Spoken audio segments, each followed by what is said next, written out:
우리가 반드시 기억해야 되는 부분들은 산타랠리라고 하는 것은 가만히 있는 사람들, 준비되지 않은 사람들에게 그저 주어지는 공짜 선물이 아닙니다. 결국은 미리 시나리오를 잘 그리고 꾸준히 준비해오는 사람만이 이 기회를 잡을 수가 있는 겁니다.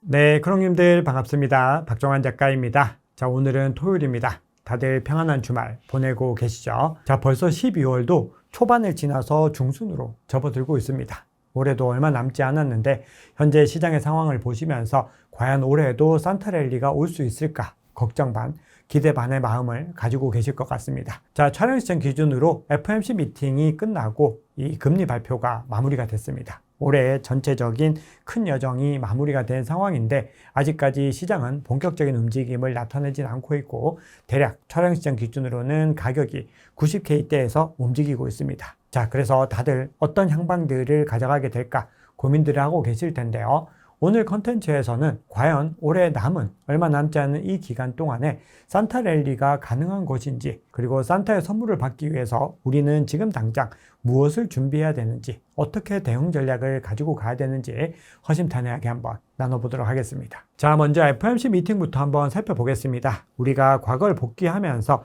지금 현재 상황을 정확하게 진단을 해야지 이 시장이 앞으로 움직이게 될지 움직이지 못할지 이 부분들을 결정할 수 있는데요. 뒤에서 이 결과들을 토대로 해서 산타랠리 가능성은 과연 몇 % 정도 되는지, 중립 의견과 약세 의견은 어느 정도 되는지 이런 부분들도 한번 살펴보겠습니다. 제가 시황에서도 말씀을 드렸는데 연준이 기준금리를 0.25%포인트 인하했고 올해 3회 연속으로 인하했습니다. 현재 전반적인 기조 자체는 나쁘지 않다 이렇게 볼 수 있죠. 하지만 아직까지는 시장이 뭔가 본격적인 반등의 움직임을 덜 보여주고 있는데요. 그 이유는 전반적인 기조 자체가, 즉 내년 2026년을 준비하는 이 기조 자체가 아직까지는 명확하게 방향성이 잡히지 못했기 때문입니다. 자, 그게 어떤 의미냐 한번 살펴보면요. 2026년과 2027년 한번 살펴보시면은 연준 위원들의 분포 자체가, 즉 점도표에 19명의 위원들이 점을 찍게 되는데 이 범위 자체가 굉장히 넓게 나옵니다. 그만큼 이건 어떤 의미냐? 바로 연준 위원들 사이에서도 어떻게 해야 될지 방향을 명확하게 잡지 못했다. 이렇게 볼 수가 있는 거죠. 자, 거기다가 이번 FOMC 미팅은 일각에서는 매파라고 하고 또 일각에서는 다소 비둘기파적으로도 해석할 수 있다. 이런 의견들이 나오고 있는데 사실 그 중간에서 상당히 잘 뭔가 조화가 된 결과였다라고 개인적으로는 보고 있는데요. 기본적으로 매파에 더 가깝지만 파월 의장이 현재 시점에서 할 수 있는 최선의 발언을 했다라고 개인적으로는 보고 있는데요. 파월 의장의 발언을 조금 세부적인 부분들을 한번 살펴보면은 일단 파월 의장은 현재 금리를 중립금리 수준이다 이렇게 말을 했습니다. 이 중립금리는 사실상 연준이 가장 지향하는 금리 수준이기 때문에 여기에서 너무 과하게 부양하지도 너무 과하게 압박하지도 않는 딱 중간 정도의 수준이다. 이렇게 얘기를 한 거죠. 어떻게 보면은 균형 잡힌 얘기로 볼 수가 있는데 그 다음 표현 한번 살펴보시면은 정도와 시기에 따라서라는 표현을 추가를 하면서 금리 인하의 속도를 조절할 수 있다. 혹은 중단할 수도 있다. 이렇게까지 시장에서 해석할 수 있는 여지를 남겨뒀습니다. 이런 키워드 하나하나가 굉장히 중요하기 때문에 연준이 지금 현재 시점에서 어떤 메시지를 주려는지 굉장히 조심스럽다는 것을 볼 수가 있죠. 자, 그런데 그런 가운데서 앞으로 30일 동안에 400억 달러 규모의 재무부 단기채를 매입하겠다.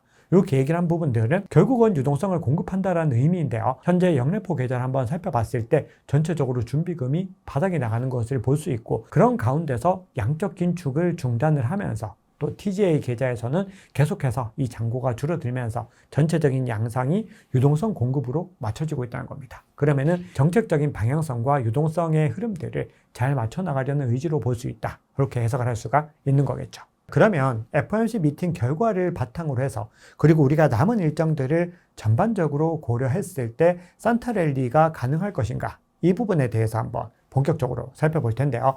일단 산타랠리가 뭔지 그 의미부터 살펴봐야 되는데 산타랠리는 가장 정확한 의미는 12월 마지막 주부터 1월 초까지 시장이 강세를 보이는 현상을 의미합니다. 즉 크리스마스 전까지 막 가격이 올라갔다가 그 다음 조정받는 그런 양상이 아니라 물론 그 전부터 움직이겠지만 크리스마스 이후에 시장이 일정 부분 반등하는 모습을 보이는 그 현상을 의미하는 겁니다.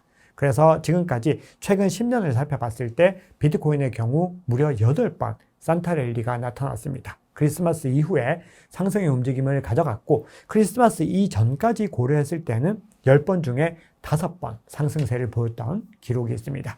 그래서 과거 패턴을 감안해 보고 유동성에 대한 부분들과 정책적인 방향성을 고려해 봤을 때는 일단 현재 기조상으로 산타랠리가 올 가능성이 더 높지 않을까 개인적으로 그렇게 보고 있는데요. 그럼에도 전제 조건이 있기 때문에 뒤에서 한번 살펴보겠습니다. 자, 그러면 금리 인하가 이루어진 시점에서 추가적으로 거시경제적인 관점에서 또 살펴본다라고 했을 때는 다음 주에 발표되는 거시경제 지표들이 예상치에 부합하는 부분들이 중요하겠죠. 자, 그리고 다음으로는 이 코인 시장 자체 호재도 중요한데요.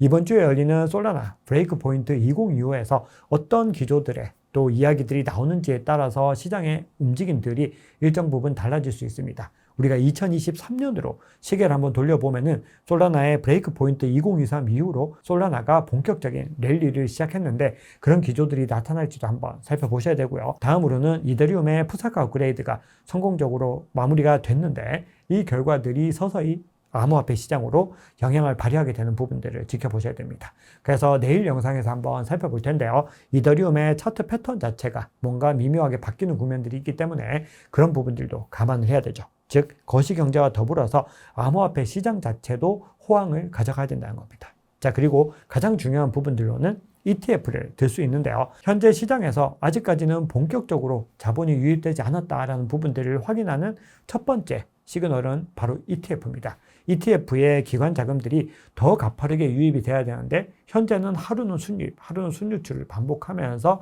아직까지는 명확하게 방향이 찍히지 않았다는 것을 볼 수 있고요. 다음으로는 DAT입니다.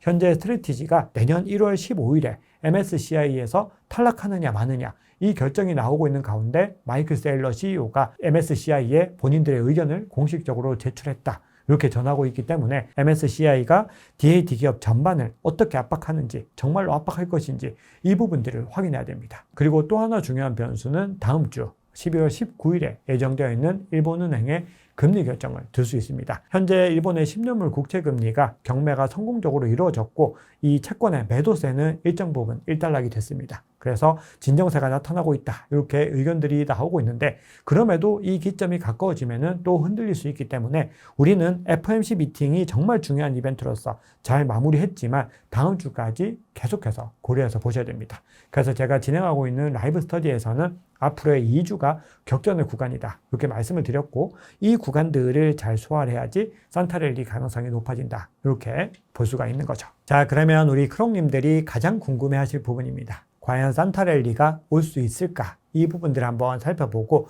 덧붙여서 내년 1분기까지 움직임도 한번 같이 점검을 해보면 좋을 것 같은데요. 먼저 산타랠리 여부에 대해서 한번 살펴보겠습니다. 산타랠리가 올 가능성은 얼마나 있을까? 여기에 대해서 저는 개인적으로 60%에서 65% 정도 확률로 산타랠리가 올 가능성이 더 높다. 이렇게 개인적으로 보고 있습니다. 제 개인적인 의견이기 때문에 참고사항으로만 보시면 좋겠습니다. 자, 그러면 그 조건이 무엇인가 한번 살펴보면은 일단 기본적으로 25bp 인하에 대한 부분들이 있었습니다. 근데 그 부분들이 일단 성공적으로 이루어졌고요. 그리고 또 하나의 전제 조건이 파월이 중립에서 다소 매파적인 발언을 했을 때 저는 가능성이 더 있다고 보고 있습니다. 근데 현재 그런 기조들이 나타났죠. 왜 그런 걸까요? FOMC 미팅이 있기 전부터 미국의 10년물 국채 금리가 계속해서 상승하고 있었기 때문에 사실 파월 의장이 너무 대놓고 비둘기파적인 의견을 내기에는 시장의 환경 자체가 그렇게 받쳐지지 못했습니다. 그런 가운데서 갑자기 느닷없이 내년에 금리를 많이 인하할 거야. 이런 기조를 발표한다라고 하면은 시장은 오히려 뭔가 우리의 예상보다 시장이 더 좋지 못하구나라는 시그널로 받아들이기 때문에 경제가 좋은 상황에서 금리를 점진적으로 인하를 해야 되는데 경제가 좋지 못한 상황에서 금리를 갑작스럽게 인하했을 때는 단기적으로 큰 하방 리스크가 나타날 수 있다는 겁니다. 그런데 일단 거기에 부합할 정도의 파월 의장의 발언을 하지 않았나 그렇게 개인적으로 보고 있고요.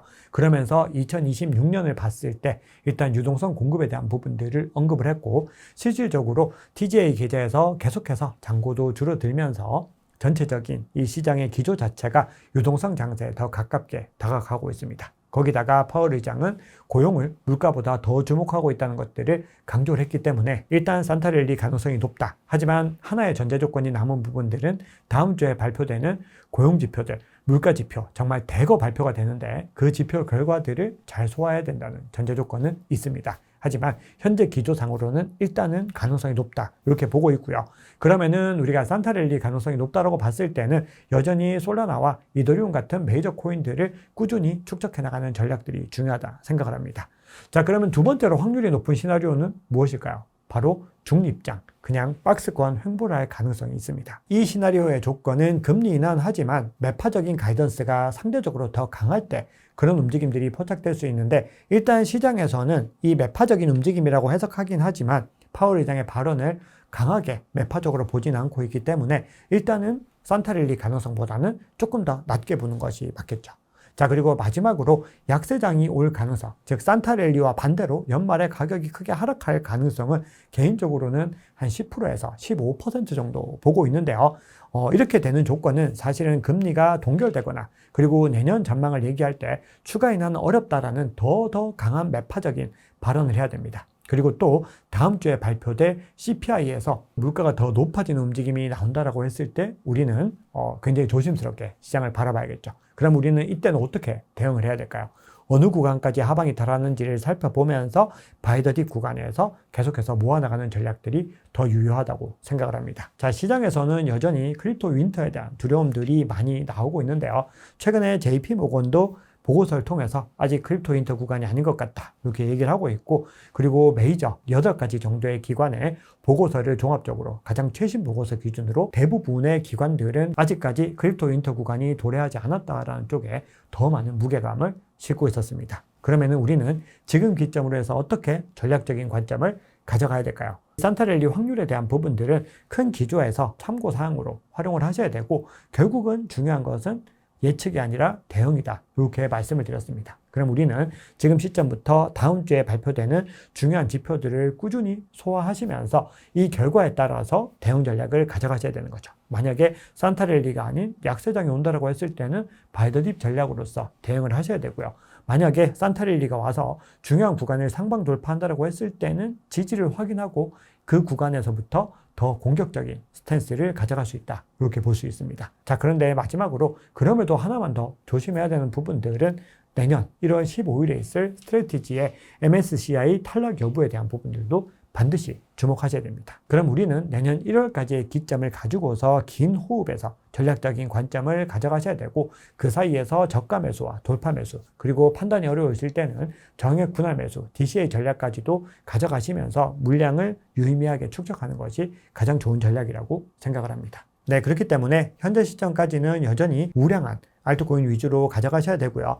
레이어 1을 필두로 해서 이더리움이나 솔라나, XRP 같은 이런 우량한 코인들 위주로 가져가시는 것이 가장 좋습니다. 그리고 범위를 조금 더 넓힌다라고 했을 때는 BNB나 그리고 굉장히 펀더멘탈 대비 저평가되어 있는 수위라든지, 그리고 디파이에서는 에이브나 유니스왑, 그리고 RWA에서는 체인링크 같은 이런 프로젝트들을 현재 시점에서는 주목하시면서 좋은 구간들을 포착해 나가셔야 됩니다. 그래서 차트 관점에서 중요한 구간들, 어떤 구간에 있는지를 확인하고 싶으시면 라이브 스터디 함께 해주시면 많은 도움 받으실 수 있습니다. 네, 크롱님들, 이렇게 산타랠리 관련해서 오늘 여러 가지 이야기들을 또 허심탄회하게 나눠봤습니다.